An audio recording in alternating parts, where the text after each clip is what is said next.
నెహెమ్యా యెరూషలేము పట్టణ కాపురస్థుడు. అతడు యెరూషలేము పట్టణాన్ని ప్రాణాధికంగా ప్రేమించాడు. అతడు రాజైన అర్తహషస్తకు ద్రాక్షారసపు గిన్నెను అందించు ఉద్యోగం చేస్తున్నాడు. నెహెమ్యా షూషను కోటలో ఉండగా కొందరు యూదులు అతని దగ్గరికి వచ్చి దుఃఖకరమైన కొన్ని విషయాలు చెప్పారు. యెరూషలేము శత్రురాజుల వశమైంది. ప్రజలంతా శత్రురాజు చేతిలో చెరపట్టబడ్డారు. మిగిలిన వారు చాలా శ్రమలు అనుభవిస్తున్నారు. యెరూషలేము నగర ప్రాకారము కూలద్రోయబడింది. దాని గుమ్మములు, తలుపులు కాల్చివేయబడ్డాయి. ఈ విషయాలు తెలుసుకున్న నెహెమ్యా చాలా బాధపడ్డాడు. కొన్ని దినములు ఉపవాసముండి దేవునికి దీనంగా ప్రార్థించాడు. దేవా, నిన్ను ప్రేమించి నీ ఆజ్ఞలను అనుసరించే వారిని ప్రేమించేవాడివి.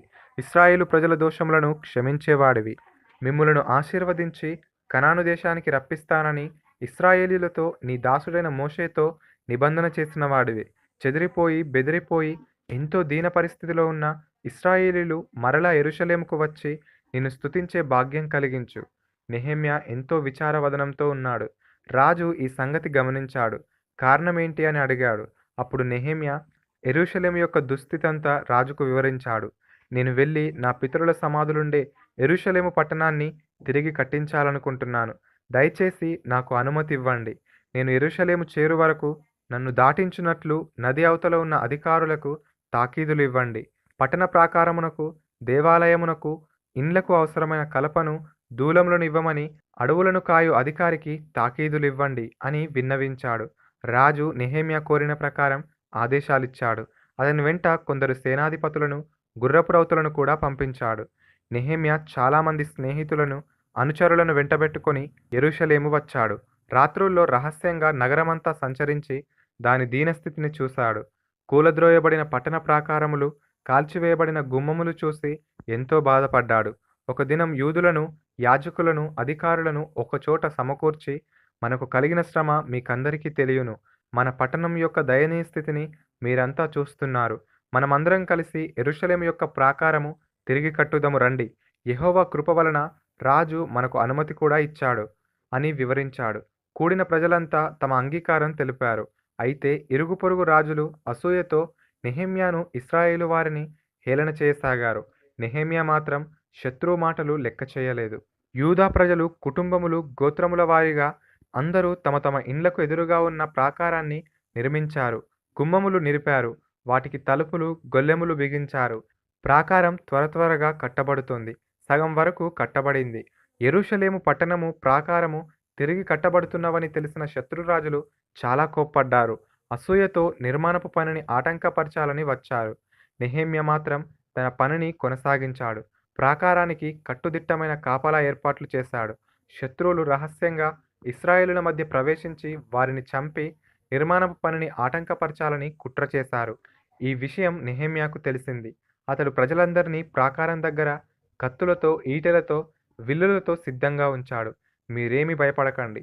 మహాశక్తిమంతుడగు యెహోవాను స్మరించి మీ ఇంటివారి కొరకు, మీ నివాసముల కొరకు ధైర్యంతో పోరాడండి అని ధైర్యపరిచాడు. అప్పటి నుండి పనివాళ్ళలో సగం మంది ఆయుధములతో, కవచములు ధరించి యుద్ధానికి సిద్ధంగా ఉండేవారు.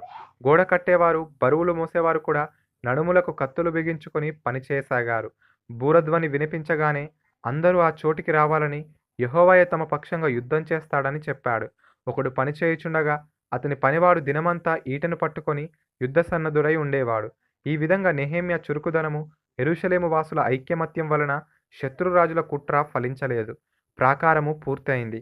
కానీ గుమ్మములింకా నిలబెట్టవలసి ఉంది. నీతో మాట్లాడాలి.